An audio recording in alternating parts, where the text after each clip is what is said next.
ओम शांति बाबा। बाबा ओम शांति। आज 24 दिसंबर 2022 की मुरली है। बाबा कह रहे हैं मीठे बच्चे सदा यह स्मृति में रहे कि ये हमारा अंतिम 84वां जन्म है। अब वापस घर जाना है, फिर अपने राज्य में आना है। आगे बाबा प्रश्न पूछते हैं कि बाबा पक्का सौदागर है। बाबा जो है परमपिता परमात्मा वो पक्के सौदागर है। कैसे? उत्तर बतलाते हैं कि जो अभी साहूकार है, जिन्हें पैसे का नशा है, बाबा कहते हैं तुम यहाँ की अपनी रजाई संभालो। उनका पिता स्वीकार नहीं करते हैं।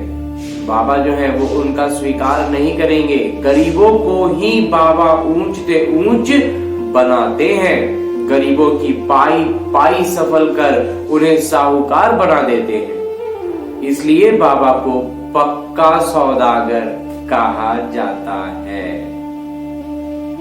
आज बाबा एक और प्रश्न पूछ रहे हैं कि बच्चों में कौन सी सुस्ती बिल्कुल नहीं होनी चाहिए। सुस्ती तो बिल्कुल नहीं, लेकिन सुस्ती में भी कोई विशेष सुस्ती के बारे में बाबा आज बतला रहे हैं। उत्तर बताते हैं कि कई बच्चे मुरली सुनने व पढ़ने में सुस्ती करते हैं। मुरली में सुस्ती बिल्कुल नहीं।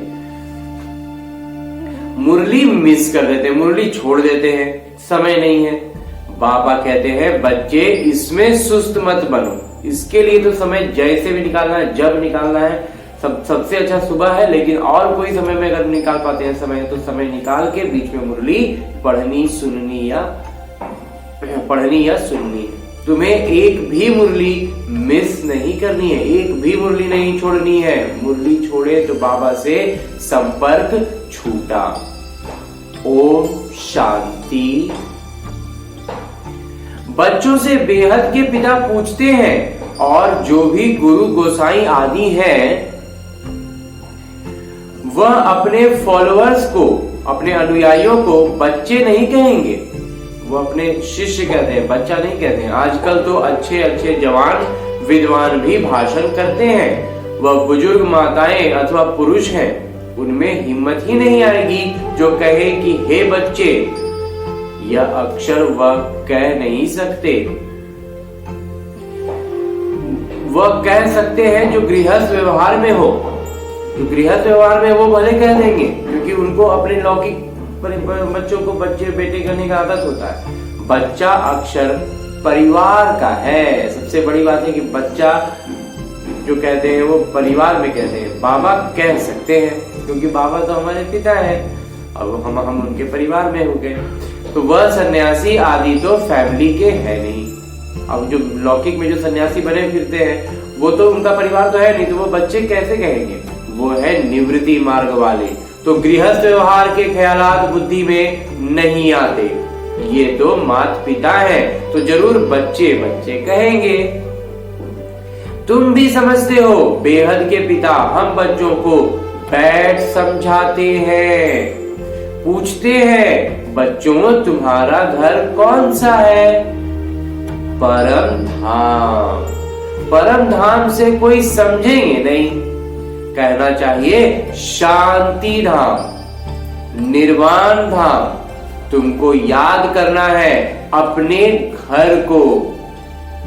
जैसे लौकिक घर से बाहर कहीं दूसरे शहर जाते हैं या कुछ देर कहीं निकलते हैं तो अपना घर याद आने लगता है। तो हम इस सृष्टि चक्र पर इतने समय से हैं, तो अब हमें भी अपना घर जाना है, तो हमें घर याद आना चाहिए। जानते हो बाबा आए हुए हैं, हमको श्रृंगार कर घर ले जाएंगे, फिर हम सुखधाम में आएंगे। अभी तो ये है दुख धाम। इनका तुमको सन्यास करना है। ये बेहद का सन्यास सिवाय परम पिता परमात्मा के और कोई सिखला न सके। वो तो हद के अर्थात घर बार का सन्यास करते हैं। ये तो माता पिता है ना, तो यहाँ तो घर बार की सन्यास करने की बात ही नहीं है। माता पिता घर बार कैसे छुड़ाएंगे? उनका तो धर्म ही है निवृत्ति मार्ग का। जैसे और धर्म है, आर्य समाजी, राधा स्वामी, अभी राधा का स्वामी कौन है? ये कोई भी नहीं जानते। वास्तव में राधे कृष्ण तो राजकुमार राजकुमारी है, आपस में दोनों सखा सखी ठहरे, उनको राधा का स्वामी नहीं कहेंगे। अब राधा का स्वामी बनता है, फिर नाम बदलकर लक्ष्मी नारायण नाम पड़ेगा। श्री नारायण स्वामी है। हाँ, जब तक शादी नहीं की तब तक स्वामी नहीं कहेंगे।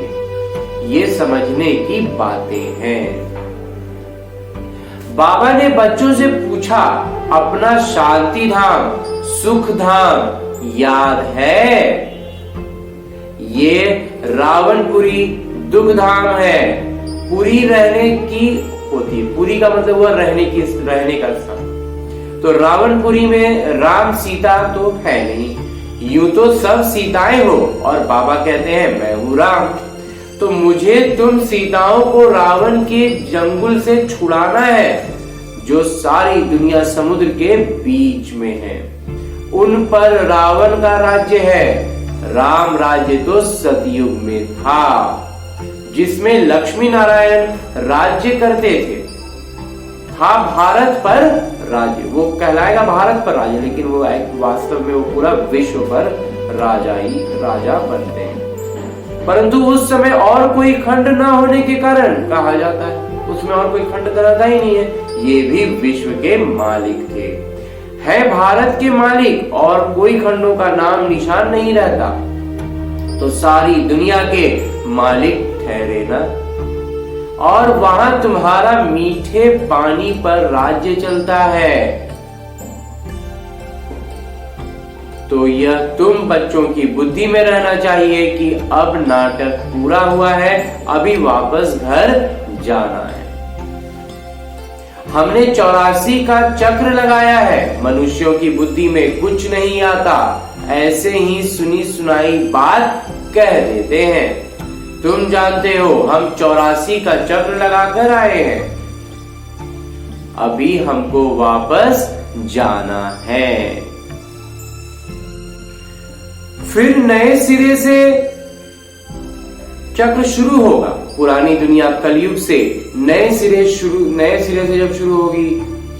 पुरानी दुनिया कलयुग से नया सिरा नहीं हुआ, ये खत्म हुआ। अब नया सिरा शुरू होगा सतयुग से, परंतु नया चक्र सतयुग से शुरू होगा। ये सब बातें तुम बच्चों को ही समझाई जाती हैं, परंतु कितनी बातें बच्चे भूल जाते हैं। धारणा न होने के कारण फिर वह खुशी का पारा भी नहीं चढ़ सकता। जब ज्ञान ही भूल जाएंगे तो खुशी का पारा नहीं चढ़ेगा। हमारा यह 84वां अंतिम जन्म है, फिर हम अपने घर जाएंगे। जब तक पवित्र नहीं बने हैं तब तक कोई वापस नहीं जा सकते। जन्म लेना ही है, जो तुम पहले थे अब बाद में हो। सब धर्म वाले अभी अंत में भिन्न नाम रूप देश काल में है। सबके नाम अलग है, रूप अलग है, देश अलग है, समय भी आगे अलग अलग सबका है। मतलब है तो सब भाई, लेकिन कोई पिता के किरदार में है तो कोई पुत्र के किरदार में, तो उनका समय भी तो अलग अलग हो गया।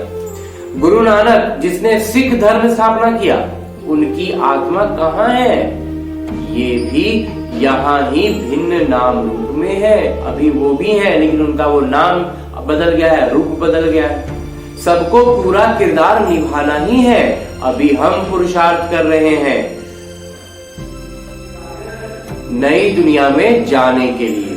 पिछाड़ी में सबको हिसाब किताब, बाद में सबको हिसाब किताब चुकतू कर फिर जाना है। गुरु नानक की आत्मा फिर अपने समय पर आएगी। सतयुग त्रेता द्वापर में वह आ न सके, वह आती ही है कलयुग में, अपने समय पर आकर धर्म स्थापन करेगी। क्रमशः अवतार आते हैं, अवतारों में भी क्रम लगा हुआ है, तो जो आकर अपना धर्म स्थापन करते हैं।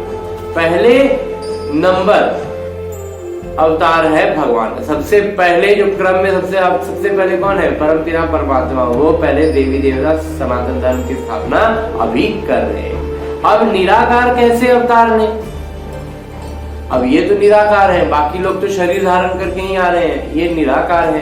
तो बताते हैं मैंने इस चोले का आधार लिया है, मैंने ब्रह्मा बाबा जो है उनका आधार लिया है। यह अपने जन्मों को नहीं जानते, ये ब्रह्मा बाबा अपने जन्मों को नहीं जान रहे हैं। शरीर तो इनका है ना, लेकिन शरीर इन्हीं का है। गाया भी जाता है, आए देश पराए और सब अपने देश। सिर्फ एक बाबा है जो पराए देश में आए, बाकी सब तो अपने ही देश में है, क्योंकि इसको अपना समझ रहे अपने शरीर में आते हैं। हाँ, धर्म स्थापक दूसरे के शरीर में आ सकते हैं, फिर उनका नाम होता है। पवित्र आत्मा आकर प्रवेश करेगी, जो पहली आत्मा है वह धर्म स्थापन नहीं करेगी। जो आत्मा प्रवेश करेगी वही स्थापन करेगी। सितम आदि पहले वाली आत्मा सहन करती है, जो भी सितम होते हैं वो पहले वाली आत्मा सहन करती है। जैसे क्राइस्ट की आत्मा आई, वो तो सतो प्रधान थी, उनको कुछ सहन नहीं करना है, उनको तो पहले सतो में ही आना है। तो जो पहली आत्मा है वह सहन करती है। दुख तो आत्मा को ही होता है ना, जब शरीर के साथ है, जब तक शरीर के साथ है तो आत्मा को ही दुख होता है। धर्मराज भी शरीर धारण कराए सजा देंगे, धर्मराज भी जब सजा देंगे तो शरीर में रहते सजा देंगे ना। आत्माओं को महसूस होता है कि हम सजा खा रहे हैं, इसलिए कहा जाता है पाप आत्मा पुण्य आत्मा। पाप शरीर पुण्य शरीर नहीं कहा जाता। सन्यासी तो कहते हैं आत्मा निर्लेप है, मतलब आत्मा पर कुछ भी नहीं चढ़ता है, न बुरा ना अच्छा, लेकिन ऐसा तो नहीं है, चढ़ता तो आत्मा पर ही है, शरीर पर पाप लगता है। वो सन्यासी ऐसा कहते हैं कि आत्मा निर्लेप है, उस पर कोई पाप नहीं लगेगा, शरीर में ही सारा पाप लगता है। अनेक प्रकार के गुरु लोग हैं, बाबा ने बहुत गुरुओं का अनुभव किया है। बाबा हर एक से पूछते रहते थे कि क्यों सन्यास किया, घर बार कैसे छोड़ा, बतलाते नहीं थे। तो मैं कहता था कि मैं कैसे समझूं कि मैं भी कर सकूंगा व नहीं।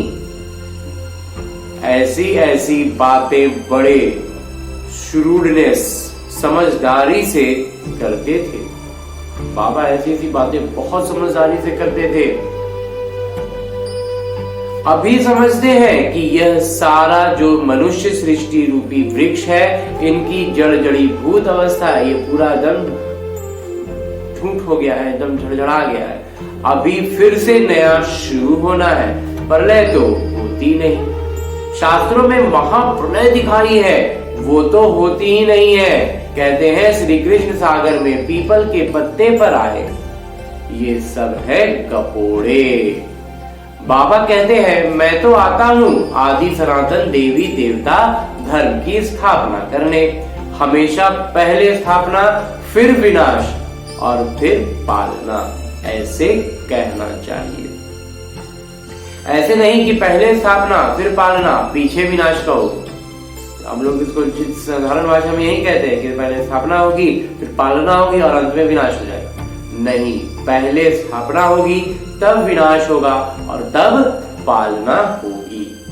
तो कोई समझदार जो सजग होंगे सुनेगा तो कहेगा यह तोते मुआफिक पड़े हुए हैं, स्थापना पालना फिर विनाश कैसे होगा। इसलिए कायदे मुजीब सही अक्षर बोलने हैं, स्थापना विनाश तब पालना। अभी ऊंचे थे ऊंचे बाबा की तुमको श्रीमत मिलती है, देते हैं ब्रह्मा के तन द्वारा, ये बाबा का शरीर मुकर्रर है। सजग बच्चे जो होंगे उनको कोई राय पूछनी होगी तो श्रीमत लेंगे, श्रीमत पर चलने से कभी धोखा नहीं खाएंगे। शिव बाबा की ही श्रीमत है, बाबा दूर थोड़े ही हैं। ब्रह्मा बाबा अगर सामने है तो शिव बाबा भी दूर थोड़ी हैं।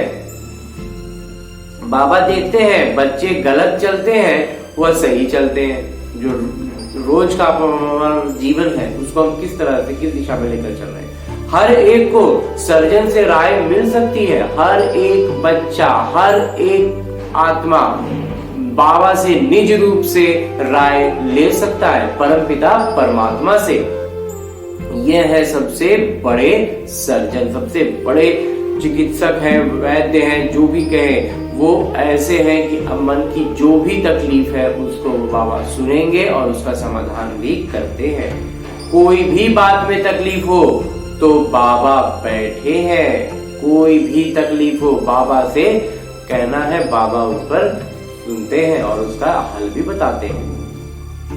श्रीमत पर चलते रहो, लेकिन चलते रहना होगा श्रीमत पर, तभी बाबा से भेंट होगी, बाबा से बात होगी, बाबा से बिल्कुल आमने सामने की बात होगी। समझो कोई गरीब बच्चा है, धारणा अच्छी है, सेवा योग्य है, परंतु गरीब है इसलिए आकर मिल नहीं सकता। अब वो इतना गरीब है कि वो रोजमर्रा का जिंदगी मतलब शरीर निर्वाह के लिए कार्य करे, क्या करके मिले, ऐसे को टिकट भी मिल सकती है। बाबा तो गरीब निवास है ना, मधुबन जाने के लिए उसको कैसे मिलता, तो सामने के लिए तो उस समय तो ब्रह्मा बाबा थे, तो ब्रह्मा बाबा तो सामने से आने का था, तो बाबा कहते टिकट ही भेज देते थे। ऐसे तो बाबा को बच्चे चाहिए जो गरीब से गरीब हो और पढ़कर ऊंचे से ऊंचा चढ़ जाए। आजकल सब गरीब हैं, 10-20 लाख तो कुछ भी नहीं है, 10-20 करोड़ हो तो साहूकार कहा जाए। बाबा ने समझाया है, पदमपति यह वर्षा ले नहीं सकेंगे। जो भी अमीर है, जिनको पैसे का नशा है, इस लौकिक, इस रावण के पैसे का नशा है, वो अलौकिक ज्ञान, अलौकिक संपदा ले नहीं सकेंगे। वह अर्पण हो न सके, चढ़ा ही नहीं पाएंगे, समर्पण कर ही नहीं पाएंगे, न बाबा भी इजाजत नहीं देंगे। बाबा कह देते हैं, बाबा भी इजाजत नहीं देंगे। गरीबों की पाई पाई सफल होती है, ऐसी क्या पड़ी है, ये भी पक्का सौदागर है, इसलिए साहूकार आते ही नहीं है।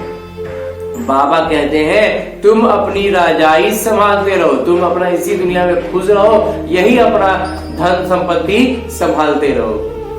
बाबा को नहीं चाहिए तुम्हारा धन संपदा। अब तुम बच्चे जानते हो, बाबा आकर सब वेदों शास्त्रों का सार समझाते हैं।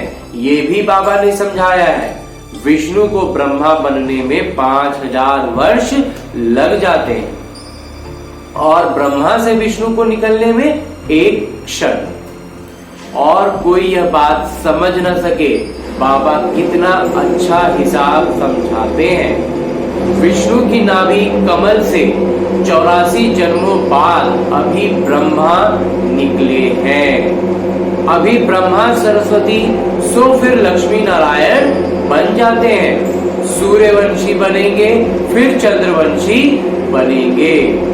यह सारा चक्र बुद्धि में है, ब्रह्मा सो विष्णु, विष्णु सो ब्रह्मा। यह टॉपिक बहुत अच्छी है, ये भी बहुत अच्छा मुद्दा है बात समझने का, ज्ञान का मंथन करने का, कि ब्रह्मा से विष्णु और फिर विष्णु से ब्रह्मा, सारे चक्र का राज इसमें आ जाता है। यह सब बातें सजग बच्चे अच्छी रीति धारण कर सकेंगे और बिंदुएं लिखते लिखते उसको सही करते रहेंगे। भाषण जब करते हैं, कोई को याद नहीं रहता तो कागज सामने रखते हैं। तुम बच्चों को ओरली समझाना है, हमें सिर्फ मुंह से समझाना है, कागज से लिखा हुआ नहीं पढ़ना है। बैरिस्टर लोग बहुत अभ्यास करते हैं, जो बहुत अच्छे वकील होते हैं, वो कागज पढ़ के हमेशा नहीं बोलते रहते, वो पढ़ के उनका दिमाग में वो चीज तब मुंह पर रहता है। फिर दूसरा वकील आर्ग्यू करेंगे, जब दूसरे वकील से बहस होती है तो किताब खोल कर देखेंगे, फिर बोलेंगे जज साहब देखो फलानी लॉ बुक में ये है, वह फिर कहेंगे फलाने बुक में ये है। तो वो किताबों का रेफरेंस दे दे करके बहस करते हैं, लेकिन जो अच्छा होता है वकील, वो बार बार किताब खोलता नहीं है, उसको दिमाग में ही सारी बातें रहती है कि फलाने बुक में, फलाने में, यहाँ पर ऐसा ऐसा है। तो उन्हों के पास बहुत बिंदुएं रहती हैं। इंजीनियर की भी बुद्धि चलती रहती है, तो हमको ऐसे ऐसे योजना बनानी है, उसको बुद्धि में चलते रहता है कैसे कैसे हमको आगे का योजना बनाना है। तुमको भी विचार चलाना है, हमें जो हम ज्ञान मिला है, हमें भी अपना ज्ञान का मंथन करते रहना है। टॉपिक की लिस्ट बनानी चाहिए। बहुत लिस्ट बना सकते हैं कि किन किन मुद्दों पर हमें क्या क्या मंथन करना है, कैसे कैसे है, इस पर यह बिंदु समझाएंगे। फिर सारी ज्ञान बुद्धि में आ जाएगी। फिर सटीक भाषण करेंगे। अचानक भाषण करेंगे तो गड़बड़ होगी, पहले से थोड़ा तैयारी करके करेंगे तो बहुत सटीक होगा। यह भी नंबरवार, ये भी क्रमशः पुरुषार्थ अनुसार होता है और अभ्यास के अनुसार भी होता है। नंबरवार भी है और प्रैक्टिस भी है, अभ्यास भी है। तब तो जो तीखे हैं उनको बुलाते हैं, आकर भाषण करो। समझते हैं ये बड़ी बहन, भाइयों में जगदीश होशियार है तो कहेंगे ये बड़ा भाई है, तो फिर लिहाज पूरा रखना चाहिए। फिर बड़े का काम है छोटों को सिखाना। स्कूल में मैनर्स भी सिखलाते हैं। अब ये जो विद्यालय है यहाँ पर शिष्टाचार भी सिखलाना है ना, इसमें भी शिष्टाचार अच्छे चाहिए। दैवी गुण धारण करने हैं, मूडी नहीं बनना है। आज मूड ऑफ है, आज ये नहीं है, आज वो नहीं है, कभी मीठा कभी कैसा। वह फिर सेवा नहीं कर सकते। कभी किसी दिन तो उत्साह में है और कभी किसी दिन मूड ऑफ है, तो ऐसे में फिर सेवा नहीं कर सकते। बहुत मीठा बनना चाहिए। मीठा कभी भी मीठा नहीं, निरंतर मीठा, बहुत मीठा। बहुत प्यार से किसी को समझाना है, तब अच्छा पद मिल सकता है। सभी को राजी करना है। ये तो जानते हो कि बाबा आकर सभी मनुष्य मात्र को खुश करते हैं। सर्व के सद्गति दाता, सर्व को सुख शांति देने वाले हैं। प्रेम का सागर, सुख का सागर है। तुम्हारे पिता है तो पिता जैसे मीठा बन, तुम्हारे पिता जैसे हैं वैसे मीठा बनना पड़े। ब्रह्मा बाबा जितना, शिव बाबा जितना मीठा बनने का पूरा पुरुषार्थ, पूरी मेहनत, पूरी सजगता रखनी है। तुम कल्प कल्प बाबा का शोर निकालते हो। ये जो बाबा का प्रत्यक्षता है ये हम हर कल्प में करते हैं। शिव शक्ति, पांडव सेना, तुम स्वर्ग की स्थापना करते हो। समय लगता है जब तक आसुरी गुण बदल दैवी गुण बन जाए। जब तक सारा आसुरी गुण निकल के दैवी गुण ना बन जाए तब तक करते रहना है और यही समय लग रहा है। आत्मा पर जो जंग चढ़ा हुआ है, आत्मा अगर चूंकि लोह युग में है तो लोहे का है तो लोहा में तो जंग लगता है। तो बाबा कहते हैं आत्मा पर जो जंग चढ़ी हुई है वह कैसे निकलेगी? योग बल से। ये जो आत्मा पर लगी हुई जंग है ये सिर्फ योग से ही निकलेगी। जितना बाबा की याद में रहेंगे उतना कट उतरेगी। बच्चों को मुरली एक भी छोड़नी नहीं है, छोड़नी नहीं चाहिए। बहुत बच्चे सुस्त हैं जो कभी मुरली भी नहीं पढ़ते। बहुत से बच्चे ऐसे हैं जो निरंतर मुरली नहीं सुनते। उनको बाबा कह रहे हैं कि ये काम नहीं करना। बाकी में सुस्ती फिर भी मतलब ऐसा तो कहीं नहीं, कभी भी नहीं चलेगा, लेकिन फिर भी चल जाए, लेकिन मुरली छोड़ने की सुस्ती नहीं चलेगी। मुरली में बहुत अच्छी बिंदुएं निकलती हैं। इनसे, इस मुरली सुनने से, मुरली पढ़ने से बाबा से सीधा संपर्क जुड़ा हुआ रहता है। तो कभी भी मुरली मिस नहीं होनी चाहिए। परंतु बाबा जानते हैं अच्छे पीके ब्रह्मा कुमार कुमारी भी मुरली की परवाह नहीं करते। समझते हैं हम ही होशियार हैं। अच्छा, मीठे सिकिलते बच्चों प्रति माता पिता बाबा का याद, प्यार और आशीर्वाद। रूहानी बाबा की रूहानी बच्चों को नमस्ते। हम रूहानी बच्चों की ओर से रूहानी बाबा को याद, प्यार और प्रणाम। धन्यवाद बाबा, धन्यवाद। मुरली के लिए भी धन्यवाद और इस अलौकिक अनूठे ब्राह्मण जीवन के लिए भी बहुत धन्यवाद। धारणा है कि सभी को राजी करना है, मूडी दिमाग वाला नहीं बनना है। जब मूड जैसा रहे, मूड के अनुसार हमें नहीं चलना है, हमारे अनुसार मूड को रखना है। बहुत मीठा बनना है, अच्छे शिष्टाचार सीखने और सिखलाने हैं। हर कदम पर सुप्रीम सर्जन, सर्वोच्च चिकित्सक जो है उनसे राय लेनी है। जो भी तकलीफ है, जो भी दुख है, जो भी जीवन में जो भी कठिनाई है, उस सब के लिए राय बाबा से लेनी है। श्रीमत पर चलते रहना है, सजग बन हर बिंदु स्वयं में धारण करनी है। जो भी बिंदुएं, जो भी बातें समझ में आती हैं, उनको पहले अपने जीवन में उतारना है, अपने जीवन में उसको अनुसरण करना है। उसकी प्रत्यक्षता स्वाभाविक होने लगेगी और वो दूसरे करेंगे। ये उसका स्वाभाविक प्रक्रिया होगा। उसके लिए खुद को उस दिशा में दूसरों को उठाने की दिशा में ज्यादा मेहनत नहीं करनी है, खुद का उन्नति करना है। साइड इफेक्ट इसका है कि दूसरे की उन्नति भी होगी।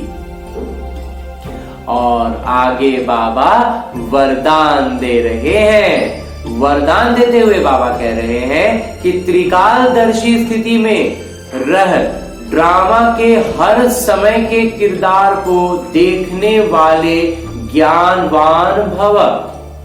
त्रिकालदर्शी स्थिति में रह नाटक के हर समय के किरदार को देखने वाले ज्ञानवान भव। त्रिकालदर्शी स्थिति में स्थित रहकर देखो कि हम क्या थे, क्या हैं और क्या होंगे। इस नाटक में हमारा विशेष किरदार नूंधा हुआ है। इतना स्पष्ट अनुभव हो कि कल हम देवता थे और फिर कल बनने वाले हैं। हमें तीनों कालों का ज्ञान मिल गया है।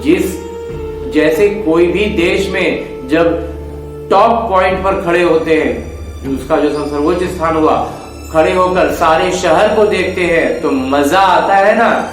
कोई भी शहर में अगर कोई छोटा पहाड़ वाड़ जैसा कुछ हो, उस पर अगर चढ़ते हैं, वहां जो पूरा शहर नजर आता है, कुछ भी नहीं है, कुछ भी विशेष नहीं है, लेकिन बहुत मजा आता है, बहुत अच्छा लगने लगता है कि हम इतने ऊंचाई पर हैं।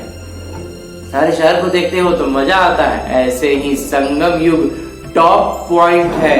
ये जो संगम युग का समय है, ये वही पहाड़ी है।